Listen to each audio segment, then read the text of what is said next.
haben alle denselben geistlichen Trank getrunken. Denn sie tranken aus dem geistlichen Felsen, der mitfolgte. Der Fels aber war Christus.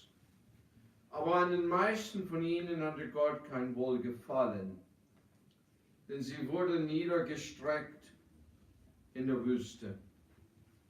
Das ist uns aber zum Vorbild geschehen, dass wir nicht nach Bösen uns gelüsten lassen, gleich wie jene gelüstet hat. Werdet auch nicht Götzendiener, wie etliche von ihnen, wie geschrieben steht. Das Volk setzte sich nieder, um zu essen und zu trinken, es stand auf, um zu spielen. Auch lasst uns nicht Hurerei treiben, wie etliche von ihnen Hurerei trieben. Und es fielen an einem Tag 23.000. Lasst uns auch nicht Christus versuchen, wie auch etliche von ihnen ihn versuchten und wurden von den Schlangen umgebracht. Murret auch nicht, wie auch etliche von ihnen murrten und wurden umgebracht durch den Verderber. Solches alles aber wieder vor jenen zum Vorbild. Es ist aber geschrieben uns zur Warnung, auf welche das Ende der Welt gekommen ist. Darum, wer da meint, er stehe, der sehe zu, dass er nicht falle. Es hat euch noch keine Versuchung betroffen als nur menschliche. Aber Gott ist getreu, der nicht zulassen wird, dass ihr über euer Vermögen versucht werdet, sondern mit der Versuchung auch den Ausgang schaffen wird, dass ihr es ertragen könnt. Darum, meine Geliebten, fliehet vor dem Götzendienst. Als mit klugen rede ich, beurteilt ihr, was ich sage. Beten. Vater, wir kommen zu dir in Jesu Namen. Wir danken dir, o himmlischer Vater. Gib uns Zuflucht in dem Herrn Jesus Christus. O Herr, bei ihm, in ihm, mit ihm sind wir sicher. O Herr, ohne ihn können wir nichts tun. O Vater im Himmel, ich danke dir, dass wo die Bibel sein Buch mit 66 Büchern, das ist eine Einheit, passt alles zusammen. O Herr, und das, was damals war, geschichtlich, ist uns zur Warnung geschrieben. Vater, bewirke heute Abend, dass wir das, o Herr, für bare Münzen nehmen. Und Vater im Himmel, o Herr, unser Lauf vollenden. Und o Vater, alles tun für deine Ehre. So hilfe und wirke, wir brauchen dich. In Jesu Namen. Amen. Amen. Mal ruhig sitzen. Nun 1. Korinther, Kapitel 10, kann man nicht wirklich betrachten ohne 1. Korinther 9. Nun, Wikipedia hat es herrlich beschrieben, wo sie über den isthmischen Spielen, wenn ich das überhaupt sagen kann. Das ist so auch so eine Stelle hier, Isthmus, was ganz dünnes. Und so, es geht nicht so richtig durch die Zunge. Schreibt, wo der Apostel über den kompromisslosen Einsatz für das Evangelium schreibt. Weißt du, das Evangelium war nicht etwas nebenbei für Paulus, sondern das Evangelium bestimmte sein Leben. Das Evangelium bestimmte seinen Wandel. Er wollte das Evangelium nicht verhindern, sondern ist in alle Dinge zu allen Menschen damit er das Evangelium predigte. Weißt du, wo die Juden waren, war jüdisch, die Heiden waren, war heidnisch, ohne zu sündigen. Und er tat alles, damit Menschen zum Glauben konnten. Paulus fürchtete sich vor etwas. Wenn mehr Menschen sich auch so fürchteten. Weißt du, viele Prediger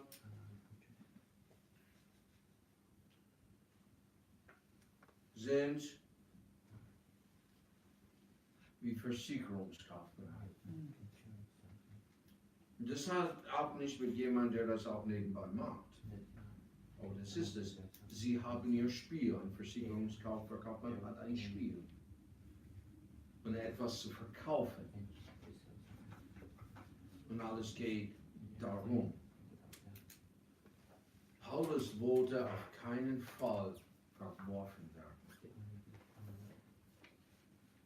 Das sei ferne. Ich fürchte mich davor, verworfen zu werden. Nun, wer etwas dagegen sagt, ist einfach fleischlich. Egal wer es sei.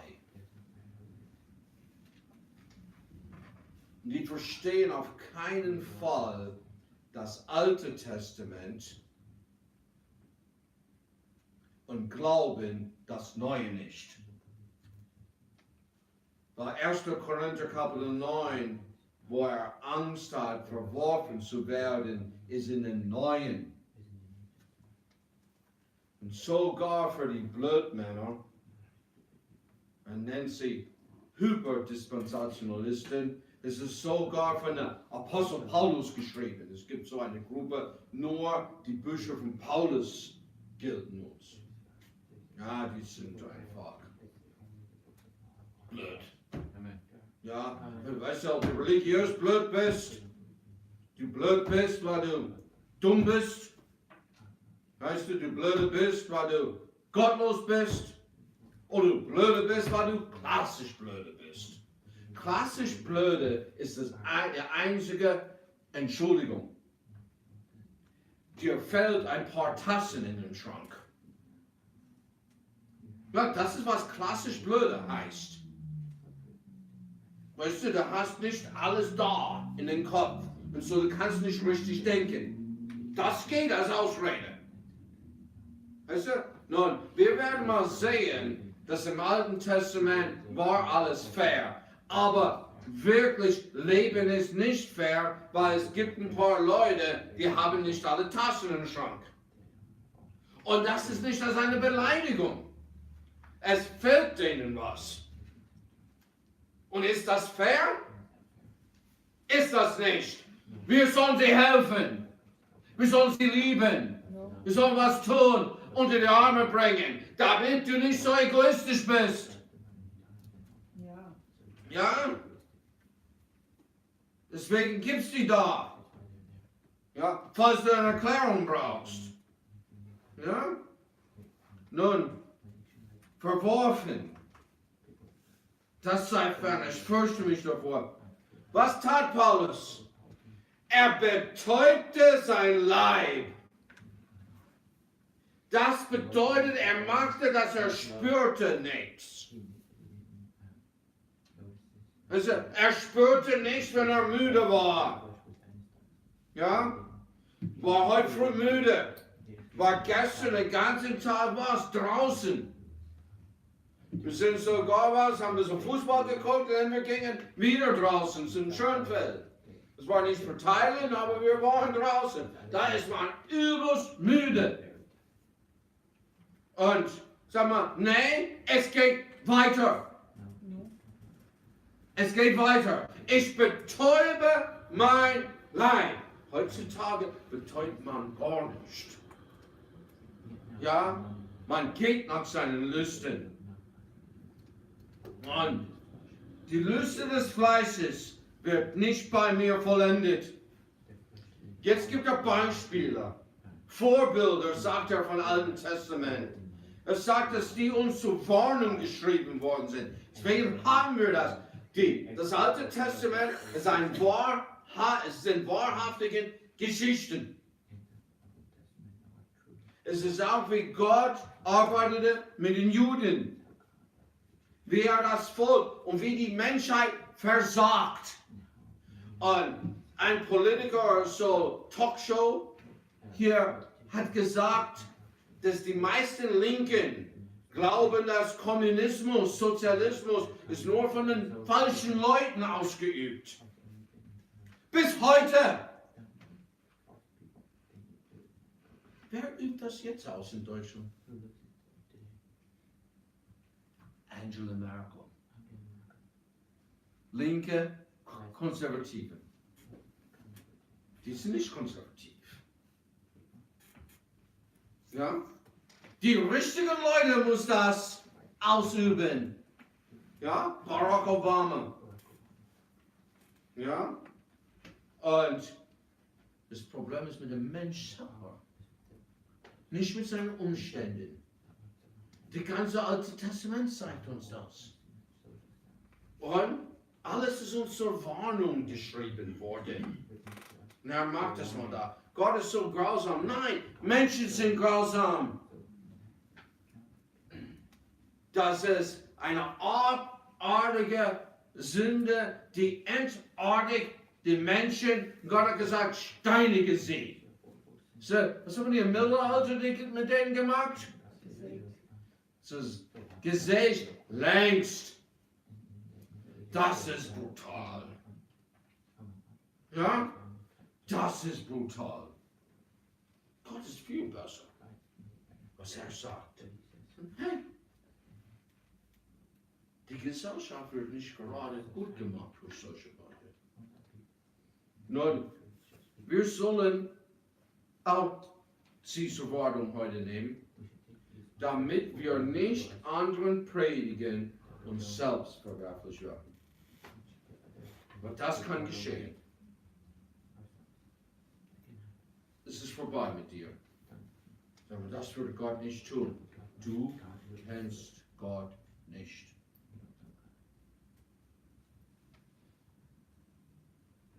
Ja? Ich bin nicht Sam Gibb. Er hat mir fast verdoppelt.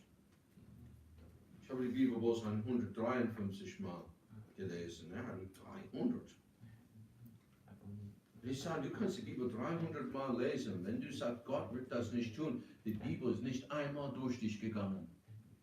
Du hast es nicht einmal verstanden, einmal begriffen, was geschehen ist. Gott wird das nicht tun. Und Gott wird das tun.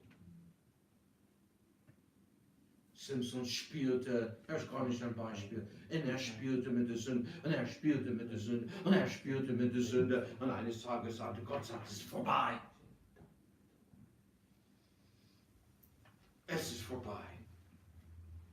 Nun, Vers 1 bis 5, er wollte die Korinther nicht in Unwissenheit lassen. Heute Abend geht es alles zu uns zu warnen. Nun, Unwissenheit bringt Frust.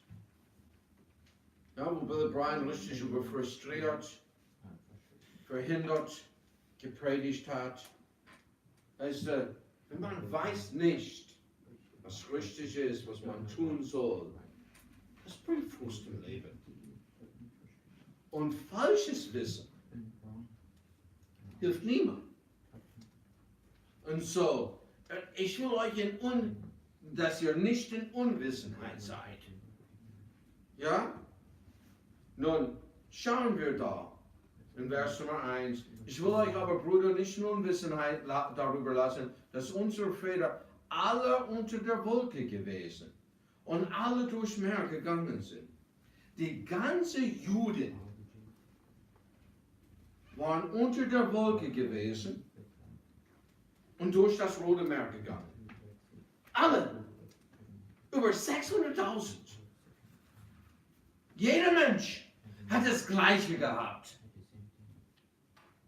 Alle. So, eigentlich sollte das Ende von allen das Gleiche sein, oder? Weil Gabriel hat es besser, weil er ist christlich erzogen. Er hat es sogar besser, Weil der älteste Bruder, da macht man muss man Versuche machen. Meine Brüder sagten, ja, ich guckte mal, was dein Vater machte. No, das machen wir nicht, dann haben wir keinen Stress mit unseren Eltern. So, er hat es besser. Sind alle, das ist, was Leute denken. Du hast immer eine Ausrede, man hat immer eine Ausrede. Ja? Falsches Denken hilft niemand. Ja? Hilft niemand. Nie. Und die waren alle, gehen wir in 2. Mose 13, 21 bis 22.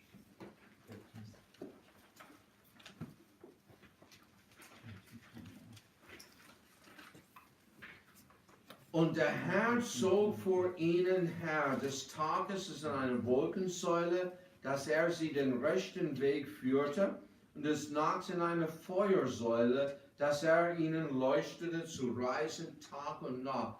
Die Wolkensäule wich nimmer von dem Volk des Tages nach die Feuersäule des Nachts. Alle Juden, die mit Mose rausgegangen sind, waren in der Wolkensäule. Sie sind auf den rechten Weg geführt worden. Am Abend hatten die Erleuchtung. Die Feuersäule. Wie viele? Alle. Gab es irgendeine, der, hey, warum ich nicht? Was ist mit mir? Allen. Braucht es den gleichen Ergebnis. Die Gegenwart Gottes war bei den allen. Allen. Vers Nummer 2, Kapitel 10, 1. Korinther, unser Text. Und alle sind auf Mose getauft worden in den Wolken und in dem Meer. Hey, nun, guck mal. Ja? Feiern nicht Weihnachten heißt, du bist ein. Stimmt nicht. Okay? Taufe heißt Wasser. Stimmt nicht. Du bist ganz und gar durchgegangen. Ja? Weil, waren die getauft, wie du denkst, taufen heißt? Ob es plupp, plupp, plupp vom Pater Braun oder richtig getauft, wie in der Bibel. Eigentlich was? Der Wasser ging auf. Die sind am trockenen Land gegangen, durch das Wasser. Hey, die waren ganz und gar mit Mose dabei, allen. Durch das Rote Meer. Wie viele? Wie viele guckten? Kannst du dir mal vorstellen? Ich habe mir mal das bei Charlton Heston, die haben mal hier, wie heißt das, Götterfrucht oder Götterspeise, hier Jello aufgemacht. Also wie die das gemacht haben. Die haben Götterspeise, ja, und haben das hier geschnitten und auf beide Seiten. Dann kannst du mal hier Wackelpudding. Das ist, was das war. Na? Das ist, wie die das gemacht haben. Ich habe das geguckt, so, oh, das ist ein cooler Film. Kannst du dir mal vorstellen, dabei zu sein? Und ich werde nie von Gott weggehen, wenn ich solches sehe.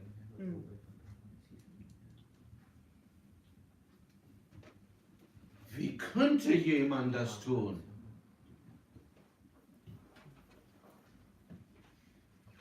Ganz genau wie heute. Es steht schwarz auf weiß, wie das geht. So, wie viele waren getauft auf Mose? Wie viele gingen durch das Rote Meer? Ich will euch nicht in Unwissenheit lassen. Allen. Wie viele hatten gleiche Möglichkeiten? Alle. Ja? Vers 4.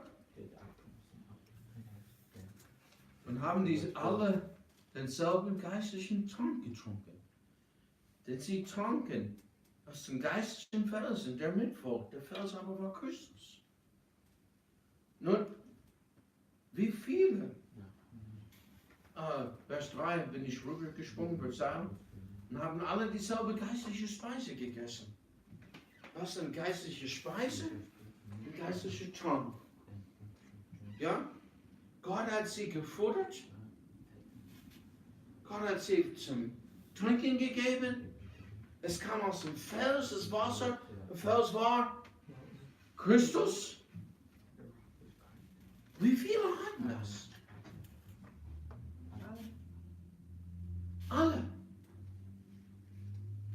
Alle hatten das.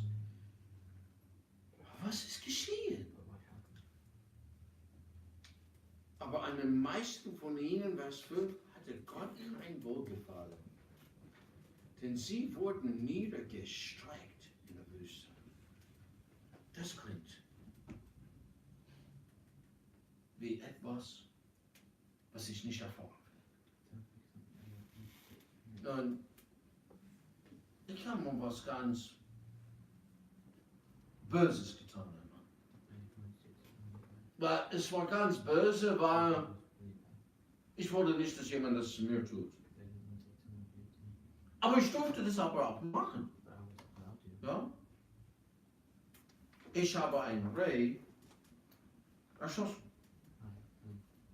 Und ich habe diesen Reh im Fall Bogen erschossen. Und ich habe gesagt, so ein Tod würde ich möchte ich nie erleben. Ich ertrinke, ersaufe mein eigenes Blut. Das ist was geschieht. Ja? Und das ist böse. Das klingt so wie niedergestreckt. Möchtest du niedergestreckt werden? Von Gott? Gott würde das nicht tun. Wo warst du gerade? Das habe ich gerade gelesen. Warst du dabei? Gott hat kein Wohlgefallen an den meisten. Menschenskinder. Es würde bloß gefallen, wenn das so uns sagen würde heute.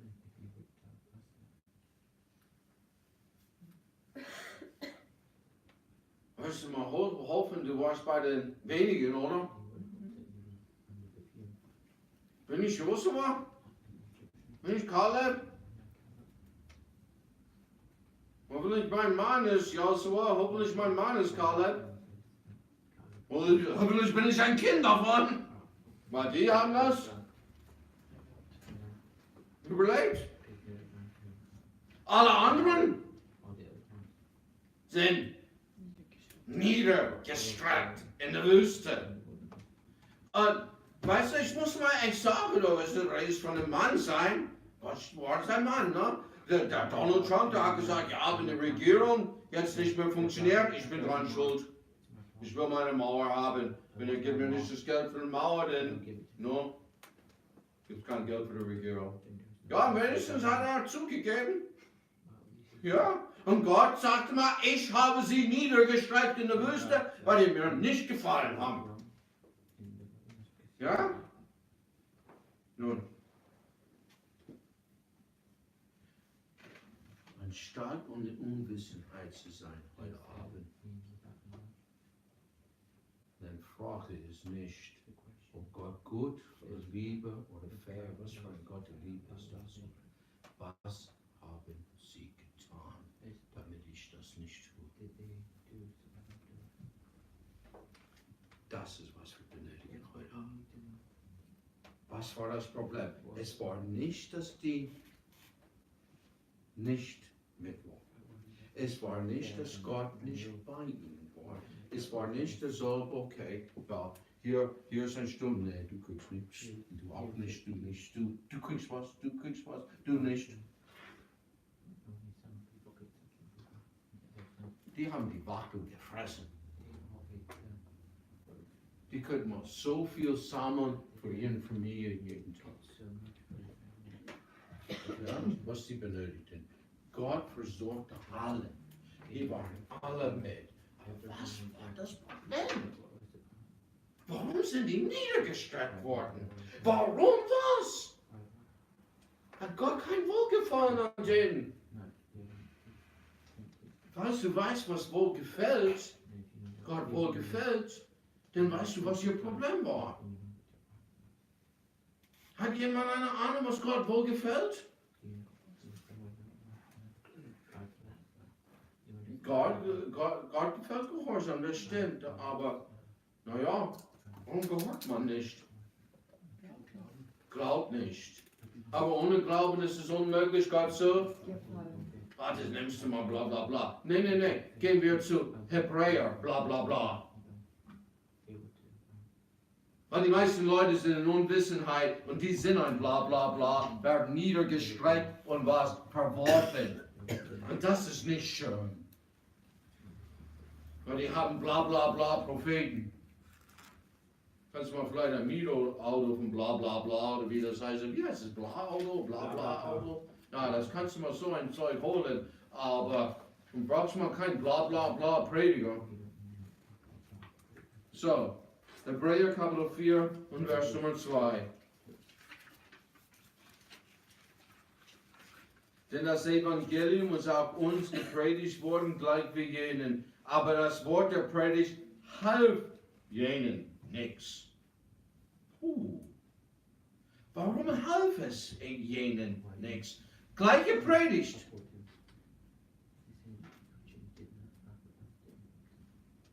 Gleiche Predigt. Warum half es jenen nicht?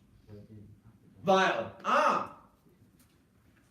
wenn weil ein Satz ist, was heißt das? Jetzt gibt's die, ja, du musst das nicht erklären, obwohl ich die Frage gestellt habe. Gott erklärt das, weil es steht, weil. Weil es nicht mit Glauben verbunden wurde bei denen, die es hörten. Was war das Problem? Sie glaubten nicht. Warum hat Gott kein Wohlgefallen an denen? Weil sie glaubten nicht. Oh, cool. Durch den Roten Meer. Ja, ich reise mal mit. Ich esse mit, weil ich Hunger habe. Ich trinke mit, weil ich Durst habe. Und wehe Gott, du gibst mir nichts. Aber dass die glaubten, was Gott sagte, wurde bei denen, die es hörten. Das war das Problem, Kapitel 3, Vers 17. Über welche aber war er entrüstet 40 Jahre lang. Das klingt auch nicht gut. Gott ist entrüstet. Ich würde das einfach nicht erleben. Ich möchte das nicht wissen, was das heißt. Wenn Gott entrüstet ist. Ja? Ich habe schon gelesen und sehe mal, was sie getan haben. War es nicht über die, die da sündigten, deren Leiber in der Wüste zerfielen, welchen schwor er aber, dass sie nicht in seine Ruhe eingehen sollten, wenn nicht den Ungläubigen, und wir sehen, dass sie nicht hineinkommen konnten um des Unglaubens willen. Warum sind sie verworfen? Hey, die Verheißung Gottes war, wir gehen in ein Land, wo Milch und Honig fließt. Gab es das Land? Ja. Gibt es das Land? Ja. Gibt es volle Land? Ja. Hey, gibt es eine gesegnete Ehe? Ja. Gibt es eine gesegnete Familie? Ja. Gesegnete Gemeinde? Ja. Gesegnetes Leben? Ja. Warum geht man nicht hinein? Das Gleiche. Und Glauben. Nun, ich muss echt sagen, man kann schlechten Wasser haben. Ja? Das kann man haben. Das ist Wasser. Wasser des was? Wortes.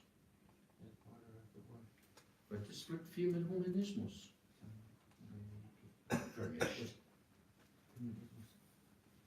Viel mit, ja, weißt du wie? Die neue Bibel, meine Bibel, weißt du, es ändert nichts. Ich verstehe das besser. Eigentlich versteht man eine Elberfelder Bibel nicht besser. Es ist kompliziert geschrieben. Ja? Es ist nicht leicht zu verstehen. Und ehrlich gesagt, wenn jemand zu mir kommen würde und hat gesagt, er hat die Elberfelder Bibel nur 10-mal durchgelesen, ich kaufe hier einen Bildbuch.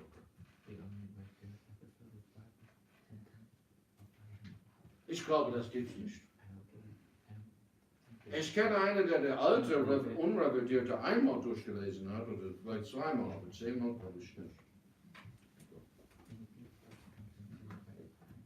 Ich vermag alles durch den, der mich mächtig macht.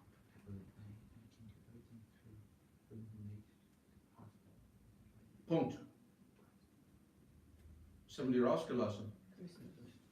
Aber nichts Wichtiges. Das ist, was das Problem ist mit dem Leben. Man kommt nicht in gesegnete Leben. Wer ist rausgelassen? Christus. Hey, falls du nicht dabei sein willst, ja, wir kommen zu Kapitel 11 bald.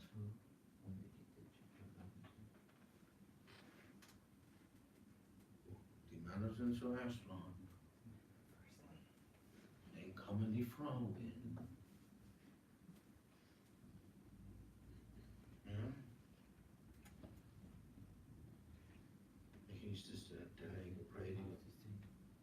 Die Symptome sind bei den Frauen, aber die Probleme sind bei den Männern.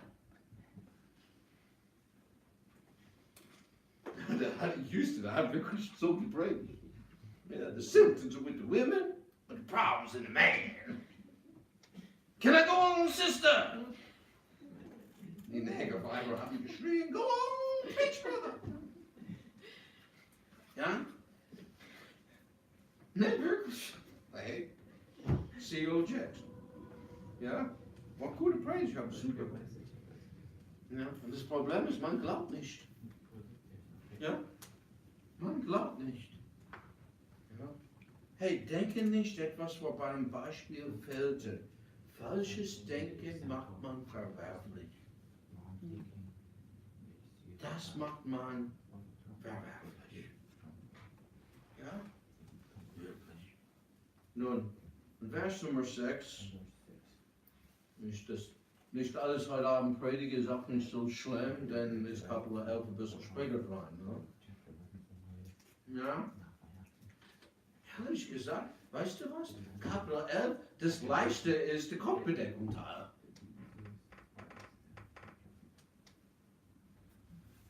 Aber was das ein Zeichen ist was anderes. Ja, wenn man schon den Grund weg hat, hat man das Zeichen Augsburger weg. Ja, Vers 6, lass dich nicht gelüsten. Denn uns aber zum Vorbild geschehen, dass wir nicht nach Bösen uns gelüsten lassen, gleich wie jener gelüstet hat.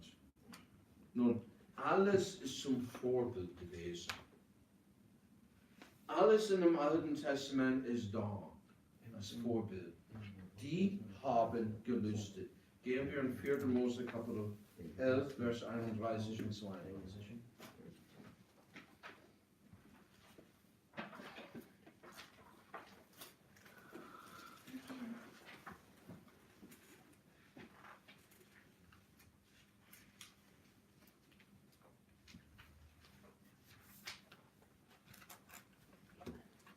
Da fuhr aus der Wind von dem Herrn und ließ Wacht und kommen vom Meer und streute sie über das Lager.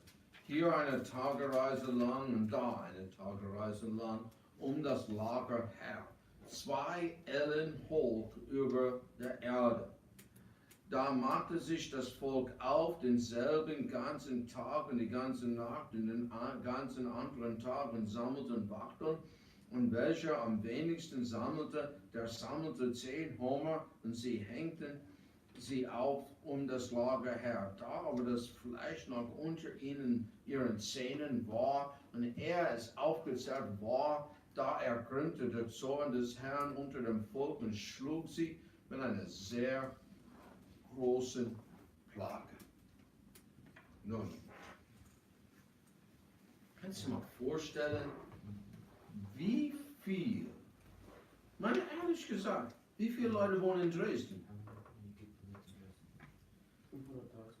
Ja, wie viele Männer waren bei den Juden? So, wie groß war ihr Lager? So, nun, ja, für Natalie eine Tagereise wäre wahrscheinlich von hier zu Ihnen zu Hause. Ja, das dauerte nur was, 51 Minuten. Wir haben das einmal irgendwie gemacht. Ich weiß nicht, war es so in der Dreher. Es war unter einer Stunde sind wir gelaufen. Ja. Amen. So ganz gemütlich. Ja, haben wir das getan. Es hat nicht so lange gedauert. Ja. Aber kannst du dir mal vorstellen, ob es eine Tagereise ist, ob es ein paar Stunden ist, was es ist ganz genau. Aber es sind so viele Wachteln da, dass du kannst mal eine Tagereise rausgehen und da sind, so, wie viel ist eine Elle? Nein, mach mal so hoch. Das ist wahrscheinlich eine kleine Elle. Ja? Und? So tief sind die. Das ist eine Haufe Fleisch. Und wir wollen Fleisch. Ja?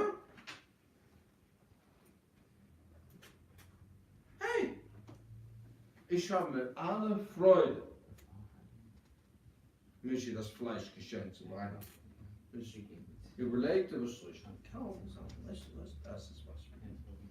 Ja, wir sprachen darüber, haben uns ein paar Tassen dazu. Weißt du, es steht mal geschrieben, und ich glaube die Bibel. Wie hieß der erste Ehepaar? Nein? Mann und Wein. Nein? Mann und Mann. Nein, wie hießen die? Weißt du nicht, wie die hießen? Soll ich das schwarz auf weiß lesen? 1. Mose Kapitel 5. Ich schub sie einen Mann und eine Frau. Das ist was? Eine Ehepaar, oder? Ja. Ja. 2 Männer sind keine Ehepaar, live. 2 Frauen sind keine Ehepaar, live. Ein Mann und ein Hund ist nicht ein Ehepaar. Das ist für die Zukunft. Hat mal je gedacht, vor 40 Jahren, dass 2 Männer oder 2 Frauen ein Ehepaar waren? Was kommt in 40 Jahren? So, schuf sie einen Mann und eine Frau und segnete sie und hieß ihren Namen, nun Gott hieß ihren Namen Adam, zur Zeit, die da geschaffen wurden. So, ich habe Michael 2 Tassen geschenkt. Ja, aber Michael ist Mann und Frau. Ja, deswegen hat Frau Michael auch von der Wurst gegessen. Ja, ja. Er hat sie nicht gefragt, vorher die geheiratet haben, ob sie auch Salami isst oder nicht. Ich auch nicht, aber ich habe ein Glück gekriegt, ich habe keine Salami-Esserin. Mehr für Richard. Ich nicht die Richard. Das ist eine die Richard und der Richard, na, wenn man das trennen will. Ja, eine Zeit, Gott hat sie nicht Adam und Eva genannt. Ist das was steht geschrieben, Natalie? Ha? Wie bitte? Es steht Adam. Ja, ich glaube, was Gott sagte. Ja, wir sind von der Ding. Wieso bin ich darauf gekommen? Ha? Der erste Ehepaar. Ja, ich weiß nicht mehr, wie ich drauf gekommen bin, weil wir sind über Lüstern. Die haben nicht einmal für das Fleisch. Michi hat gedankt. Deswegen bin ich drauf gekommen, weil ich habe mal 2 Tassen geschenkt. Zu seinem Geburtstag. Ja? Damit Michael zusammentrinken kann. Das klingt bekloppt, aber es stimmt. Hat er eine laufen? Nee, er hat eine Frau.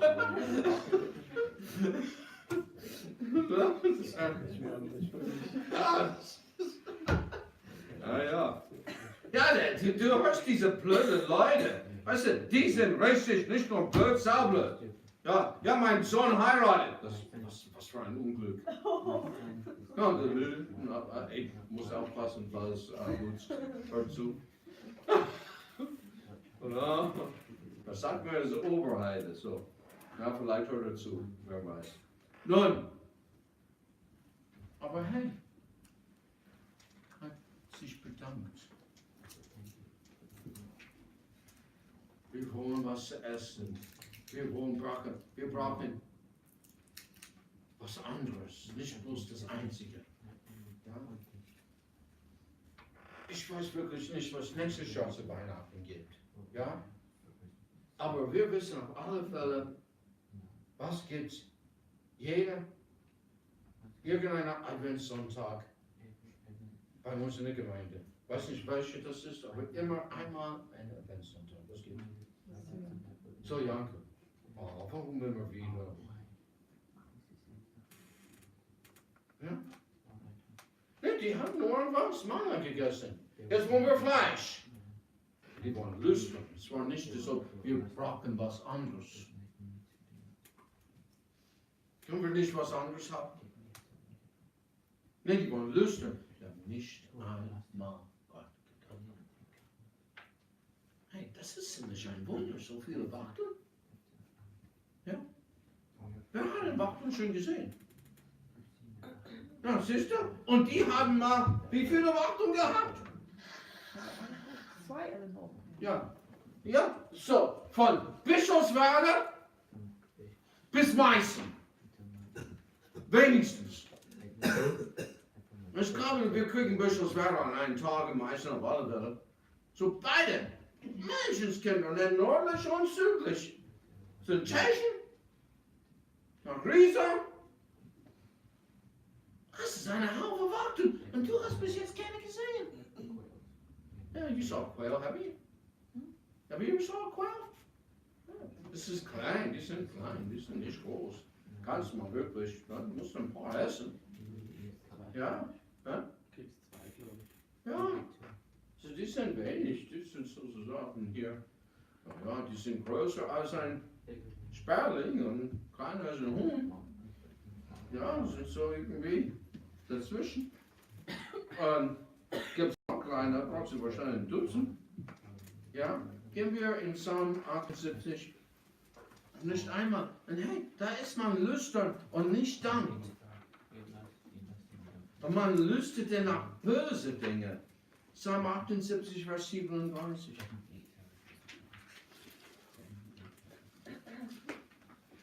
Aber ihr Herz war nicht fest an ihm und hielt nicht treulich an seinem Bund. Er war aber barmherzig und vergab die Missetat, das ist Gott, und vertilgte sie nicht und wandte oft seinen Zorn ab und ließ nicht seinen ganzen Zorn gehen, denn er gedachte, dass sie Fleisch sind, ein Wind, der dahin fährt und nicht wiederkommt. Wie oft erzürnten sie ihn in der Wüste und entrüsteten ihn in der Einöde. Sie versuchten Gott immer wieder und meisterten den Heiligen in Israel. Sie lüsteten nach bösen Dingen und immer wieder. Und was ist Gott? Barmherzig. Barmherzig. Ja, er vergibt. Er will sie nicht vertilgen. Weißt du, was ist das Wort, wo Paulus nichts wollte? Verworfen. Was ist der Unterschied zwischen das? Ja? Wenn ich dich wegwerfe und ich nehme den Flug und sei sicher, dass du nicht wiederkommst. Müll ist Müll. Was ist verworfen bist? Wer möchte ein Stück Müll sein? Und man lüstert immer wieder nach bösen Dingen. Lass dich nicht gelüsten, weil wenn wir nach Bösen lüstern, sind wir was? Gefährlich. Wir sind da nur zum Wegwerfen. Nicht mehr nützlich. Paulus sagte, ich betäube mein Leib. Ich kenne das Beispiel, ich will das nicht sein. Ich betäube mein Leib, damit es mir nicht geschieht. Es ist egal, was Böses ist. Egal, was es ist. Lass dich nicht lüsten. Weißt du, da hast du es mal wirklich. Du denkst manchmal, Gott kennt die Leute, weil sie meisterten. Warum gibt es wenig Ehebrecher? Obwohl es gibt einen Haufen in Deutschland. Ja, ich bin nicht verheiratet, ich kann es nicht. Sie probieren was? Yeah, in English it doesn't work. Yeah. But maybe they'll say they're not adults. I can't commit adultery, I'm not an adult. I ain't never heard that. Oh, well, kannst du mal vorstellen. Ja? Sie probieren ihn zu meistern. Deswegen steht am Ende, glaube ich, in einem Vers, noch irgendetwas, was dein Nächsten hat. Egal, was der hat. Wenn der hat einen Chihuahua, lüst er nicht danach. Was steht nicht? Ich sage, ja, ich kann mal nach deiner Shiba Inu. Shiba Inu. Ino oder Ino? Ja. Welche? Ino, ja, ich hätte es fast gekriegt, ne? Besser als Hachibi Bachibi, oder? Ja? Ja, wieso soll man so ein Quatsch richtig kriegen? Wirst du je nach jemands Hachibi Bachibi lüstern? Ha? Ich weiß nicht, wie die Sterne leuchten, aber nicht Hachibi Bachibi oder was das heißt. Ha? Das ist für das Baby zum Einschlafen. Ja, ich weiß nicht, ob das ist, weil ein anderes sagt und niemand weiß, was das heißt. Und sie hat das erkündigt. Sie mir gesagt. Oder hast du das in YouTube gesehen? Ja, wie weißt du das? Niemand weiß, wie das sagt.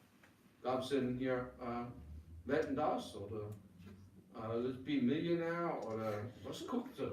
Oder Galileo oder sowas? Ja, ich weiß nicht manchmal, was es gibt für unmögliches Zeug. Ja? Weißt du, wie du kriegst ein Baby schlafen? Gott ist die Liebe. Ich habe sogar mit Babys gesungen, die sind eingeschlafen. Ja? Na, Hachibi, Bachibi.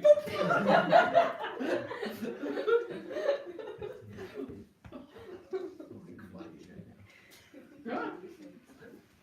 Aber wirklich, wenn wir nach Bösen lüstern, sind wir verwerflich. Nach irgendetwas, was dein Nächster hat. Egal was er hat. Ja? No? Ich darf sogar nicht, ich höre Alicia singen, nicht danach, ich kenne nicht so richtig singen könnte. Ja? Eines Tages wird es sein. Ja? No? Und das wird allein Herrlichkeit sein. Ich werde bei ihm sein. Menschenskinder. Ja, er muss mal eine Schwange stellen, wie ich singen kann. Aber Gott ist barmherzig, er wird höchstwahrscheinlich, kannst du dir das vorstellen? Ja, er wollte das immer so hören und hat es nie gehört, er hat was anderes gehört. Jetzt! Ja, da mache ich mal eine Bliss-Melodie. Ja, das war was, so 40 Minuten hat es gedauert ungefähr, oder? Wir haben das einmal gesungen zu meinem Geburtstag, alles durch. Ja, das war einmal, ne? Ja, das war vor Jahren her. Na, alles hat lange gedauert. Ja? Ja, vielleicht kriege ich auch eine Reihe mit, ne? Ja? Hey, wenn du nicht selber dich erkennst, dann hey. Ja? Dass man denn das, hey, richtig singen kann. Und Aber ehrlich gesagt, bei Gott ist das, dass wir ihn besingen. Das ist es. Und wir hören immer, weißt du, ich kann besser singen als ich. Wir hören immer unsere Weihnachts-CD zu. Aber man sagt nicht immer, dass er hat die beste Stimme, Johnny Cash, und hat Millionen. Gott macht ha, ha, ha, wird. Ha, ha, ha, ha, ha.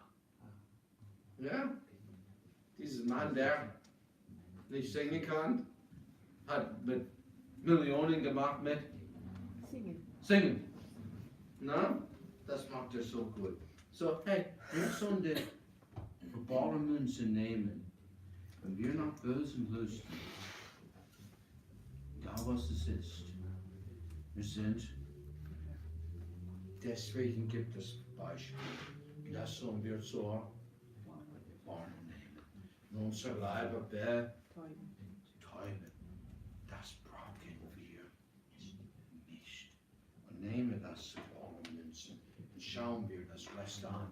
Eigentlich deswegen ist das Alte Testament da. Es ist unsere Warnung da. Und du sollst die Warnung annehmen. Wie hat jemand alles gut gemacht und dann am Ende geht weg? Und nicht geglaubt und nicht die Warnung genommen und sagt, hey, nun? Okay. Sag mal, was willst du singen? Weil ich werde mal, denn ich weiß nicht, ob du alle gut singen kannst, dann kann ich das Beispiel sagen. 441. 441. Nun, bist du bereit für ein ganz gutes Beispiel? Warum hat David Ehrfurcht bekommen?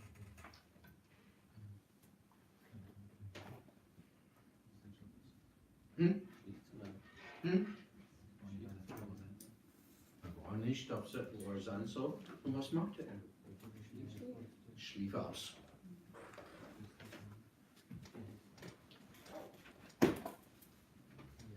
Seid ihr dabei mit dem Beispiel? Als Warnung? Pflichten sind wichtiger als das Fleisch. Hey, bist du um 4:45 Uhr müde? Ja, manchmal stehe ich um 5 Uhr auf, manchmal um 15. Lese ich die Bibel. Erst noch ein paar andere Sachen, die wichtig sind.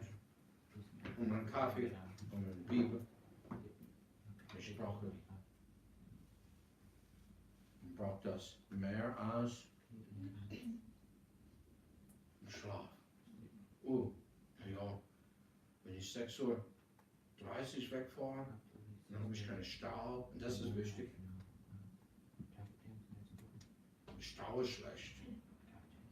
Ja, weißt du, Dan Green sagte, ein Junge sagte seinem Papa, wir wären ganz gute Christen, Papa, wenn wir nicht Auto fahren mussten. Schimpfst mit die Leute in den Stau. Ja. Stimmt, ne? Oh, echt? Na du? Ja, wir machen alle beide so. Ja, der Apfel fällt nicht weit von einem Baum. Ja, ich war immer so 50, 30, egal was es dort oben steht. So fahre ich. Ja, meistens steht nichts. Ja, ich kann mal 6:28 Uhr aufstehen.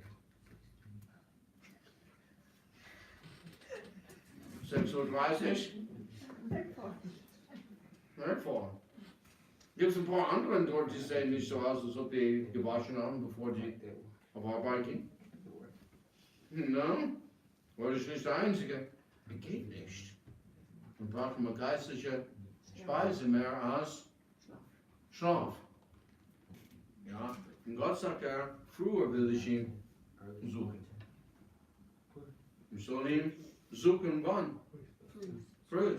Ja, und Gabriel hat es auch recht, weißt du, wenn er sagt immer, hey, es geht nicht so bei mir, kann ich konzentrieren, machst ein bisschen Training, aber du musst mal aufstehen. Kannst ein bisschen Training machen, ja. Ich probiere manchmal zu sprechen, aber wahrscheinlich, ich denke dann, Mensch, ich kenne, hat der Arzt richtig, ich bin alt.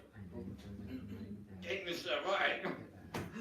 Ja, weißt du, nach einer Weile geht es rein und dann, wow!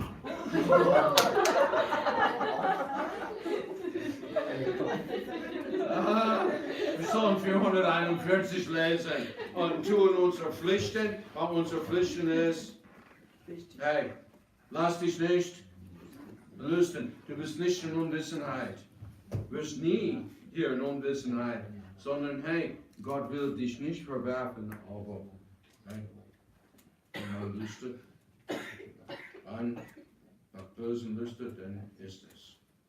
441.